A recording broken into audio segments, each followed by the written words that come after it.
much worth. We'll soon have all the caps. এবার মুস্তাফিজকে ভালোবাসার প্রস্তাব দিয়ে বসলেন চেন্নাইয়ের এক তরুণী। চেন্নাইয়ের এই তরুণী বললেন, আমি মুস্তাফিজকে খুবই ভালোবাসি, কারণ মুস্তাফিজের প্রেমে আমি মুগ্ধ। মুস্তাফিজুর রহমানের সোলোয়ার এবং কাটার আমাকে মুগ্ধ করেছে, তাই তো আমি মুস্তাফিজুর রহমানকে ভালোবাসার প্রস্তাব দিতে চাই। সে যদি আমার প্রস্তাবে রাজি হয় তাহলে তাকে আমি বিয়ে করতেও রাজি আছি। মুস্তাফিজুর রহমানকে নিয়ে এমন অদ্ভুত কাণ্ড ঘটালেন চেন্নাইয়ের এই তরুণী।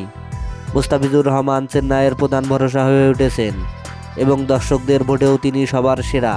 তাই তো মুস্তাফিজকে একে একে ভালোবেসে ফেলেছেন চেন্নাইয়ের সকল দর্শক, কারণ মুস্তাফিজুর রহমান দুর্দান্ত সব পারফরমেন্স করছেন চেন্নাইয়ের হয়ে। চেন্নাইয়ের হয়ে তিনি পার্পল ক্যাপের মালিক হয়েছেন 2 বার।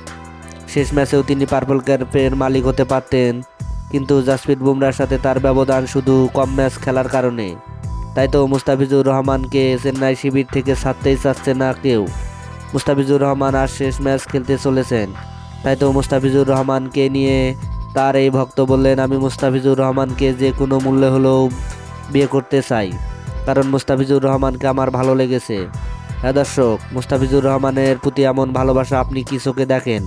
তাহলে অবশ্যই আপনার মূল্যবান মতামত কমেন্ট বক্সে জানিয়ে দিবেন। ধন্যবাদ। আল্লাহ হাফেজ।